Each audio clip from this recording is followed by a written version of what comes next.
Welcome, April, to our Accelerate podcast.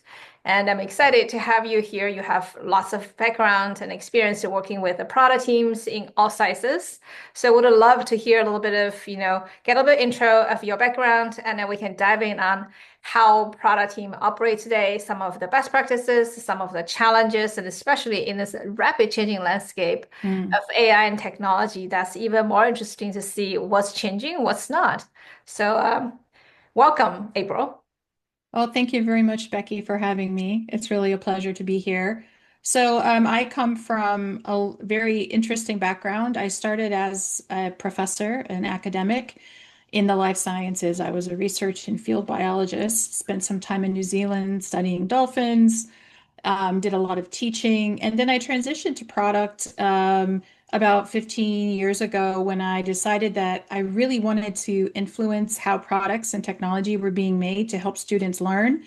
And that's when I made my step into the educational technology, higher education space. But since then, I've dabbled in other industries, and most recently, I was back in higher ed and in education technology, data, and really looking forward to talking a little bit about my shared experience. Most recently, working as a product and portfolio manager for a large global multi-product diverse platform in portfolio of products. And I have been sort of at the very beginning edge of, you know, a very large company trying to integrate AI, to have the AI conversations and to get things ramped up for them. It seems like it was just yesterday. It hasn't been that long since, companies are really in the AI space. So it's very interesting to see how this is evolving, especially in the large organization where there's a lot of moving parts and a lot of complexity that has to be managed in order for AI to be adopted, both internally and for customers in products. Wow, that's really, really good context. I like your background in professor. So Thank I you. assume you can leverage a lot of those to help your team. Yeah, definitely. I think what carryovers for me most is my analytical thinking and problem solving. I approach everything through experimental design. So, that really comes in handy when measuring product outcomes. So, thinking about what the objectives are, what needle you're trying to move, how are you going to measure that? How are you going to analyze it? And of course, that means also selecting the right metrics to analyze or the right metrics to help you understand what it is that you want to know. So, my science background has been really helpful in that way of thinking. Right. That's super, super interesting. And I'm really glad to hear you mention around, where to invest and how to measure. That really dovetail a little bit into some of the team's challenges you've seen from some of the guests that we speak to. A lot of the teams are still barely off the ground, trying to get customer feedback and then building product roadmaps. The topics such as where to invest and how to measure seems really advanced to a lot of teams. So share a little bit of how your experience has been and how that helps and where teams maybe need a little bit more help and or coaching. Well, in an organization that, a large organization especially, there's a lot of different stakeholders, and each stakeholder has their own metrics, their own KPIs that they're following. And as a product leader, these teams are shared services teams, so they don't even report to you, right? So they have their own structure, their own reporting structure. I think that one of the biggest challenges is how to organize everyone thinking on this in the same towards the same North Star. So when you have something as disruptive as AI come in, there's a lot of uncertainty and a lot of anxiety.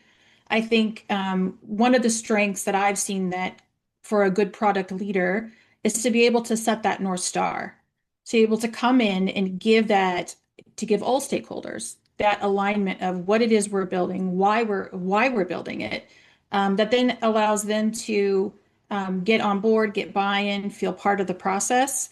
I think when there's a lot of top-down pressure from executives to move quickly, It really falls onto the product leader to try to make sure that all the stakeholders are all aligned. And the shift in responsibility, I think, is really interesting. There's been a lot of discussion around the changing role of the product leader. And especially at the product manager level, where they're their requirements are for them to be more strategic thinking, to have a better understanding of business measurements, business acumen, how to speak the language of the executive, how to bring metrics that actually matter and can convince the executives that resource allocation is worth being presented or worth being invested into a particular product or product feature. So I think that is really where one of the larger challenges is today. It's the organization of a large number of stakeholders, a shift in the product management responsibilities and thinking. Like they're having to flip how they currently think from just delivery to whether that's going to land and whether it's going to move the needle revenue-wise, whether it's going to have a business impact. And you hear a lot of talk around concern around this shift because a lot of product managers aren't trained in how to think that way. And a lot of the executive leaders are expecting it of them without really them having the skill set to do it. So I think this is where I think some of the tension is for product managers as they're trying to navigate this as well. I hope that answers that question. Yeah, totally. So there are so many to unpack. So I want to just kind of put it into maybe three categories. One category is the sort of how to align different stakeholders, Mhm. especially in today's environment. The second part around is how product managers would evolve and really think about the business outcome. And the third part is the current state, where some of them are, where some of them are not. So how do we get them? So let's just start with the first one. You talk about North Stars or metrics, how to measure the success of the product, which is a lot of on top of the mind for a lot of people, in many forums, in many places, I've seen people ask. And what are some of the challenges, some of best practice in defining that? The reason I'm saying that is because a lot of times where, for example, if you're a platform product manager, you may or may not have a very clear understanding of your North Star, and that's changing. Sometimes people think about North Star is like a fixed, right? We also know that's not the case. It's a North Star for this thing at this time. So, what are some of the things around it, and how you actually see teams evolve on that front that are more successful? The teams that are more successful are able to pivot, and there's a lot of communication. So what has been successful for me as a product leader is to have regular touch points with stakeholders, regular updates, roadmap evaluation, reprioritization, always stopping to ask ourselves, are we building the right thing at the right time right now? It may have been okay 6 months ago, or it may have been, what we were doing 3 months ago, but maybe it's not what we should be doing today. And in this current market where things are evolving so quickly with AI technology, I think that there's even more urgency to make sure that you have that nimbleness, the ability to make decisions. And in order to do that, you have to have the right metrics to measure whether or not what you're creating and what you're bringing to market is actually landing. And I think that the metrics are changing a little bit as well. So maybe for the teams who are, say, in the development space, those stakeholders or those that are, you were saying, the platform managers have metrics of success that are more around quantity of deliveries, speed with which they can build, how many new features of X or new things, bug fixes were they able to do per sprint. And I think that in order for the teams to be successful in this environment, all of the stakeholders have to start pivoting their thinking towards, okay, we're building this to solve a customer problem. And in order to know we're solving that problem, we also have to ask the customer, get closer to the customer, make sure that all of the stakeholders are aware of the feedback from customers so that we're all aligned on solving that problem. And so the metrics are shifting, I think, or should be shifting less away from the speed and more about landing and whether or not you're bringing in things like money. Is it moving the needle for renewals, retention? Um, How are your margins? How are you doing with profitability? How are you doing with within the competitor landscape? These are all things I think that have normally been at the leadership front, right, of the product team and not necessarily trickle down and shared across all stakeholders. And in my experience, the most successful teams are always aware of what it is we're trying to achieve at a business level and changing some of those metrics to so that they are also rewarded and incentivized for meeting those goals. Right, right. Um, Especially in today's world when the work itself it's taken care of by AI in so many ways, so that thinking and the measuring and the moving towards that direction and understanding and then product decisions are so much more important. Now, this is really helpful, and then also you can like cover something we talk about all the time, which is the context, where product managers have a different context versus engineers versus stakeholders. Where there's no shared context, aka source of truth of others, it's very difficult to see the part you see and the part another person see and so forth. So great learning and knowledge on their side. Now I want to move to the middle around sort of the executives and product managers thinking should all eventually align to the business outcomes and the product outcomes, where traditionally, not traditionally, but definitely there are a large group of product managers are very closely integrated with engineering. Hmm. So even today, you hear people talk about the triad, right? The triad is engineers Hmm. and design a product. Yeah. That's kind of like the last generation, right? Because where's the customer? Where is the business? Where is financials? None of them are here if you're like so inward facing versus outward facing. So now what you are, you talk a little bit about some of the focus for product managers really moving to the other side. What are some of the shift, if at all, you've seen on PMs in today's landscape? Organizationally or individually or team-wise. It's really new. I don't think there are many teams that have really successfully implemented all of the possibility that AI offers.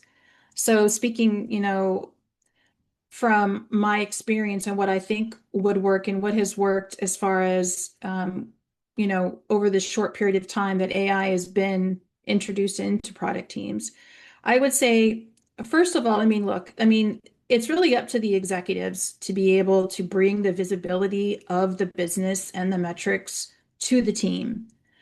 This isn't a bottom up, this is a top down. There's finance and the executives, the board, they're making decisions around what they want to see and what their goals are for growth, et cetera, and for profitability.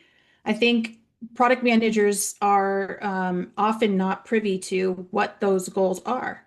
What is it that the business is moving towards? And so there's been a gap in communication from the executive level to the product manager to even so the product manager is even aware of what those metrics are and where they're heading. They've kind of seen the product manager as a delivery agent and not a strategic player.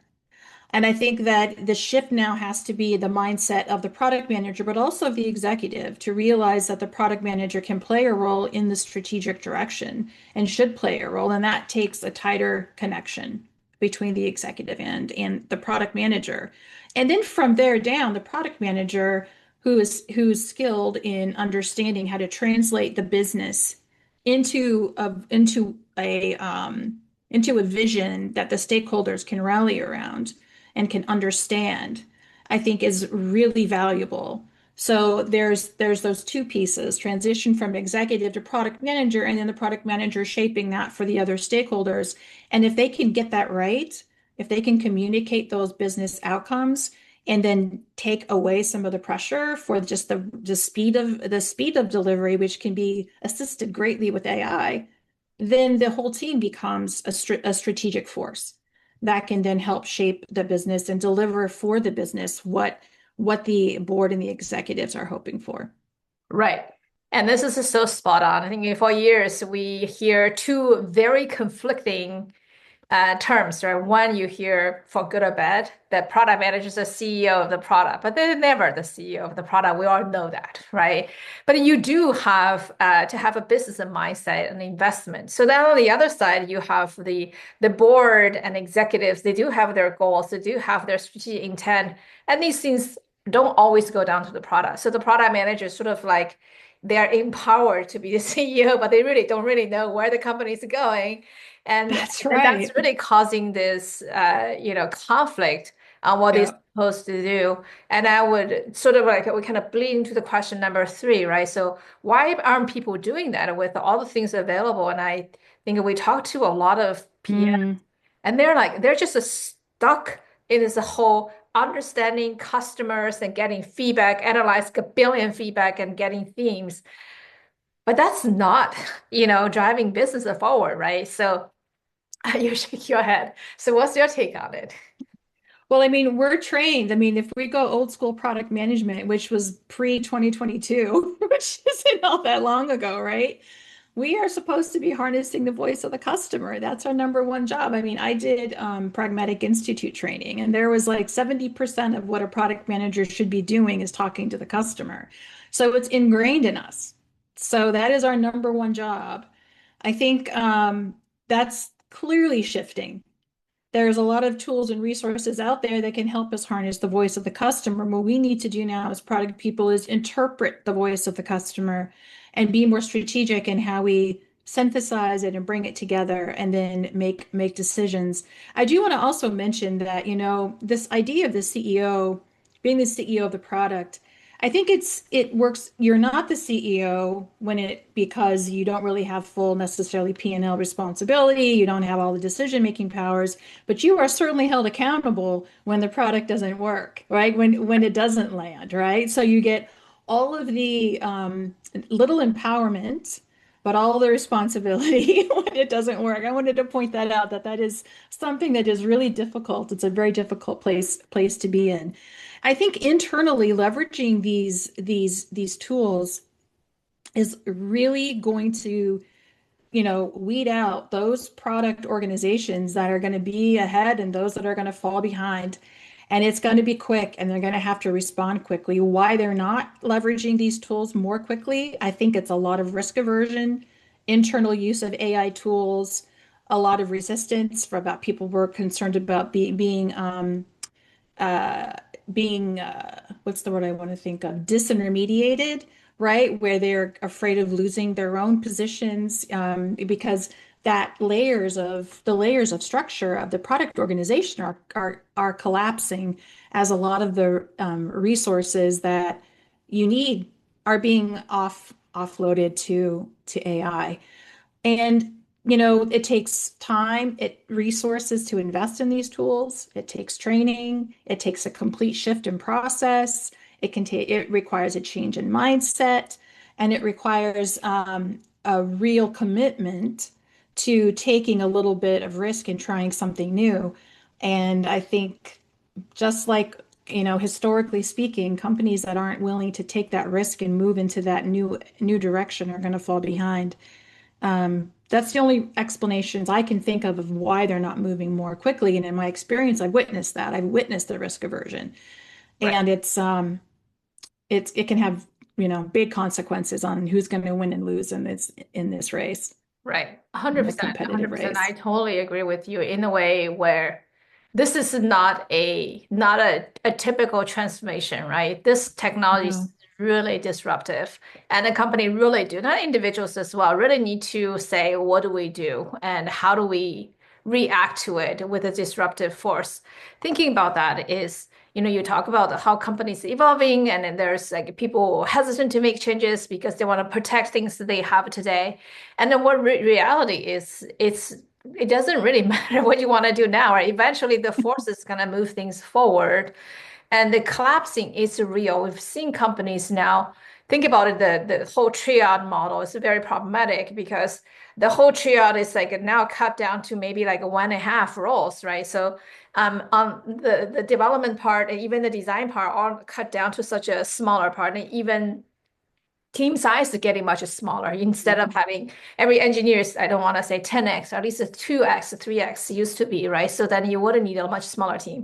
And there's a really good opportunity, big opportunity for Mhm. product managers to truly be the product manager driving impact because you can literally build anything. So what you going to build? What is actually going to drive impact? So now if we were to take that lens to say how product managers should think about it, they're stuck in. Sadly, the people don't want to change it. I really want to say a lot of PM is still living in like engineering tools. And guess what? That's just making yourself out of the role.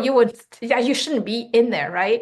And the other part of that is like now product managers start to do like a vibe coding and try to be Mhm. engineers. That is also not your place because why? Your place really is to say whatever we build, would it drive the business outcome? Because that's the only thing gonna be able to move the whole ship forward, right? Nobody care about business outcome. What are you gonna, where does this product gonna go? It's gonna sit on a shelf, right? So in that case, what would be your like either advice or you see teams and product managers or product teams kind of adapt to this really well? What do they do differently?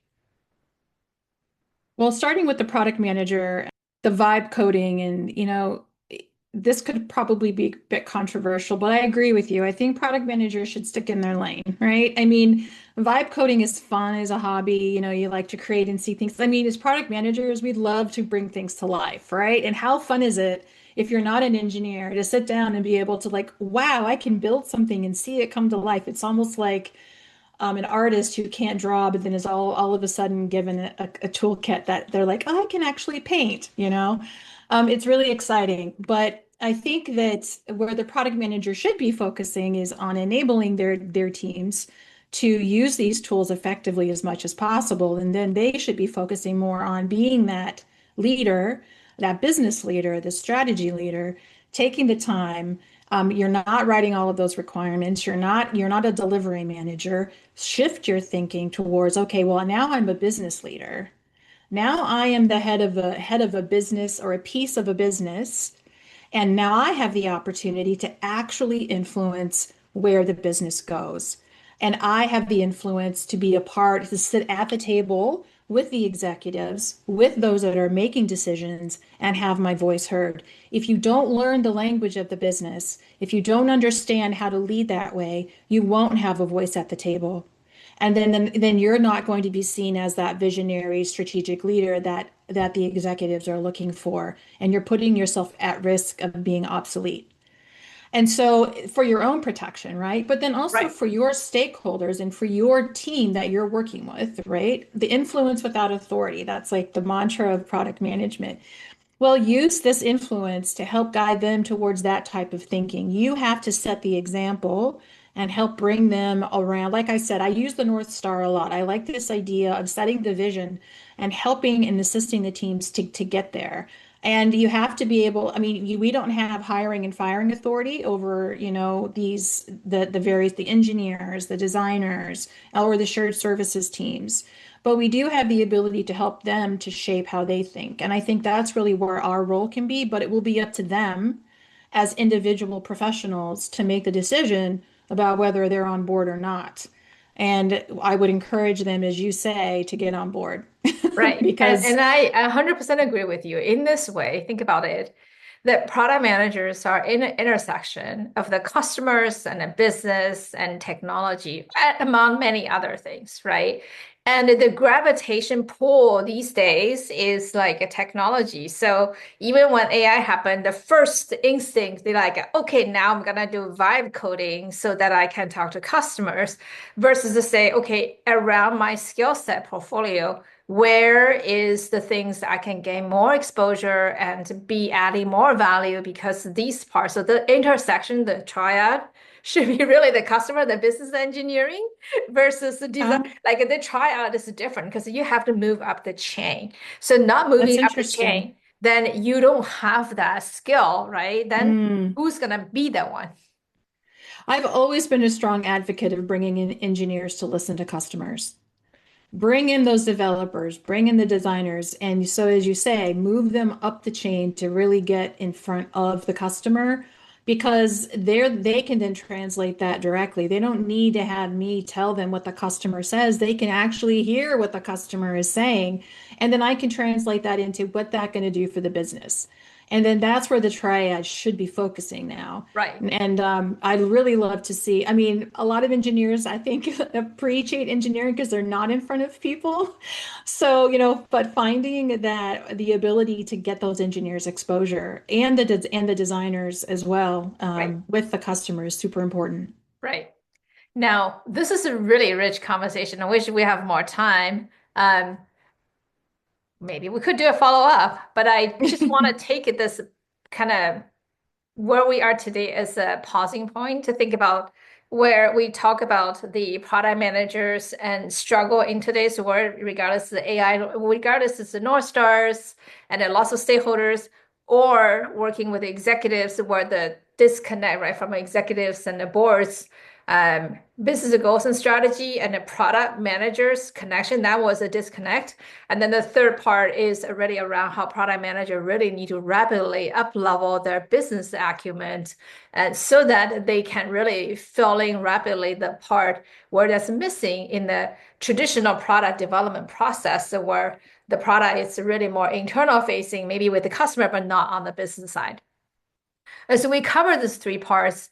There are a couple interesting conversation and patterns we've seen, right? Really around how that movement up to different teams and how do they grow their skill or expand their skill. Now, if we were to say, take a pause to say, now, if you have measured wrong, with this reality of disruptive technology as well as how teams operate today, what are some of the top things you think the company should think about to, I don't want to say fix things, but really, to be honest, survive in this new and eventually thrive this new ways of technology and working. I think that from we hear a lot about product managers scrambling to reskill, upskill, and learn the business acumen, but we don't hear a lot about the responsibility of the leaders in the organization to help upskill their people. We hear a lot about the fears of losing jobs, fears of being obsolete, and it's palpable. The fear is palpable. What I haven't really seen much yet is how do we help?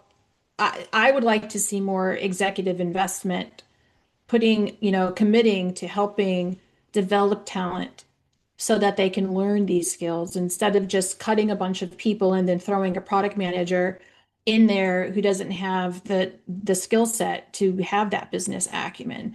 I think there's some responsibility internally in the organization to help the people pivot. It shouldn't all fall on the shoulders of those individuals themselves. The other thing is there are a lot of hard decisions that have to be made. I think that if you want to invest in AI, you have to also decide what you're not going to invest in anymore. And I think one of the bigger challenges large organizations have is that they have a lot of products that bring in revenue, and cutting them, end of lifing, sunsetting products is a hard call, but is necessary in order to free up cash flow, free up, resources to invest in things like becoming more streamlined with AI. I think deciding what not to do is maybe as important as deciding what to do in these times. And it's very hard to cut when you see dollar signs attached to products. And I think the governance and compliance piece internally is really a bottleneck. And there's so much risk aversion. I mean, companies are different. Some are less risk averse than others, but a lot of you have, who are publicly traded. There's a lot of governance around AI. There's a lot of fear around, improper use of AI. And I think that has to be overcome quickly. I think they just have to, the companies who are going to be successful are going to be those who are quick to evaluate, leverage, and provide those tools to their teams and not let the governance and red tape hold up moving things forward. I think off the top of head, those are the few things that come to mind for me. Very, very insightful, especially around um, one is upskilling of team members. I think that is Hmm. something where there are so many methods of doing that, of seeing a variety of approaches. End of the day is that it's not a method that one method would work versus the other. It's more of the say, do we have that focus? And how do we Hmm. measure it? Like you said, how do we measure Hmm. it? And then when do we need to change how things work or not? It's really important. I think sometimes people say, oh, we try to give people budget or this or that. It didn't work. Nothing works for the first time. You're gonna have to give it a couple tries and then getting more feedback internally as well. So that's a really important part of the how do we upskill people? Because if we don't, who's gonna fill in that part? There's gonna be a void, right? So it's a huge organizational risk for sure. So that's the first part. I think it's a very good call out. The second part of the call out you said is also it's hard to like you said, right? Decide on what not to do is very difficult. It's very easy to add things. So it is I agree with you. These two, almost all three parts at the leadership level, right? So the upskill Hmm. people is definitely at a leadership level, obviously working with the team. I think the second part is decide not what not to do is really important. We've seen companies, what they do is they do have to say, maybe we don't sunset as aggressively in the past, but we do occasionally. Now we have to sunset more. And then we have to figure out how do we move that resources into the new experiment. Hmm. So it needs to be proportional, right? How much we want to put into new and how much you're putting down into the others. That also means you have to manage these things in a more rigorous way. Hmm. The way to casually measure and manage your portfolio, it's no longer going to work, right? In the past, I've seen CPOs to say, "Oh, I just have my team use whatever Jira tool to manage your product roadmap." I said, "How could you be a CPO say things like that?" Like, it's not managing work, right? They can't manage a strategy in a work tool. So it is the leader accountability in how to think about those Hmm. type of product investment decisions, what to trade off, and how you're going to move certain resources to the other. That has to happen at a portfolio level. The third one is very interesting about the governance. What are some of the tips you have? We've seen companies have very, very long governance. This is a fear. I mean, it's understandable, right? Obviously, it's a very important to have a governance. So how do you see companies that successfully kind of jump over that kind of mind share, or some of the companies maybe could learn from it? I wish I had an example of where it's been easy.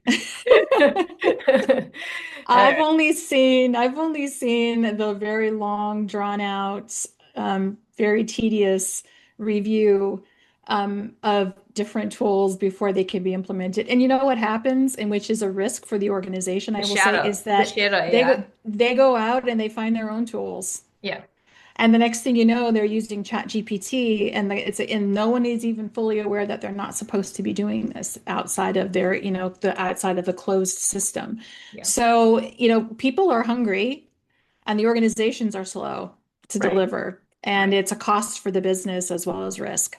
right. So, I wish I had the magic bullet for that one. I don't have it. And anyone who figures that I out, hear what you say. Definitely, the shadow AI is very, you know, proficient in a lot of organizations, and I think that's yeah. important. It's a huge risk, and it's much better to have more managed, recommended set of the tools. At least people can get a hands on and so forth. But yeah, to your point, everyone wants to be able to at the same speed the industry is moving. So it's very difficult to block it. You kind of have to guide them versus the other way around. Now, Now, if last, if I were to think about what might work yeah, from sort of a leadership level, what you need to, I would think having a centralized governance for AI that really invested was they were dedicated only to looking at the tools, evaluating them, getting them the green light as fast as possible. What I've seen is that you bring in lawyers or legal from different parts, they're already doing other things. You've got, you've got IT that are looking at security, and they're all already dedicated resources to all of their projects. There hasn't been a dedicated AI governance body. And I think it might be interesting to see if any other organization has come up with that, because to me, that seems like a way around some of this this red tape and, as you call, the shadow AI. Yeah, it actually makes sense. We've definitely seen also some of our customers, they have AI center of excellence or sort of like a more Mhm. much faster cross-functional endeavors within the organization, both in terms of testing new tools, bring new tools in. And these are definitely much better way to manage that. I've seen the rapid evolution across that front as well. It's a great call That's out. good. One last question. So then I would actually threw the question to you, but from my side, I would say is, as a portfolio manager, this is not a very common title in a lot of organizations. So how do you think about your role and how do you see the industry potentially is moving between product and a portfolio and a product ops? How these roles intertwine? What I'm sensing is because of the way that technology is streamlining so many processes, that and the need to have that sort of vision, that shared vision and strategy, that managing portfolios is becoming going to become more and more common, and that product leaders will be able to, and it'd be good for the organization to be able to manage a suite that is all contributing, all working together, interconnected, that's driving the business forward in a concerted way, versus managing a feature or managing an individual product. It's far more powerful to have a portfolio that, solves customer needs through an entire life cycle of the customer, or is able to, bring together various components of a product, a flagship product that helps it grow, helps it move. I would think that that will become, I think, more of a positive attribute to be able to manage a portfolio, and especially in light of the AI space, kind of taking away some of those layers and disconnect that you have between features and products, and bringing it all more of a holistic view of the product. So from my perspective, running a portfolio has given me the ability to manage a whole suite that then is complementary to itself and is solving problems for customers. And the other thing it allowed me to do is to take a mature product. In my case, I have a portfolio, but one of my products was a very mature product, and then think about within that portfolio, how can I extend the life of that product? How can I take a very important asset of the organization and repurpose it for a new wallet? How can I go after a different budget? How can I think about ways to integrate across the organization, across silos? Because I have that flexibility, because I have a suite of tools and resources that makes it more flexible, nimble, and integratable, and can drive more business value overall. I love what you just said. We really want to just play back to think about this, right? When product is in the product development phase, that's a cost. It's not generating any business benefit. Only when it goes to the market, become a product that will be generating outcome that became an asset, right? So your product is actually an asset, you're investing to it. And then thinking the portfolio way is really being able to, for you, an organization to say where I'm going to put my next set of investment in, right? Either extend to get more value out of this asset or higher ROI and or extend it. So that's a great way to take this lens and truly make product manager the CEO of the areas of product without authority, of course. By the way, CEOs don't also have all the authorities neither. There's No. tons of stakeholders, right? Nobody does.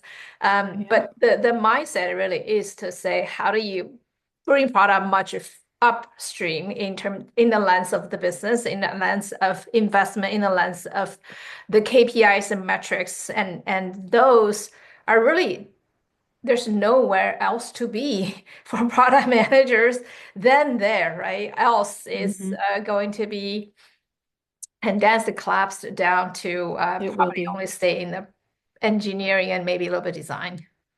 Absolutely. Yeah, I see that collapse. Absolutely. And managing that portfolio, that skill is I think really critical to where things are moving.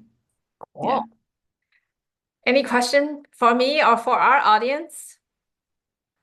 No, I don't have other. I would love to hear your story, Becky, at some point. Maybe we can connect. What brought you and this company, learn a little bit more about Dragonboat. I've looked at what you guys are doing. I think it's I when I was like, where were you 5 years ago, right? When I needed a portfolio tool. Yeah, So thank you.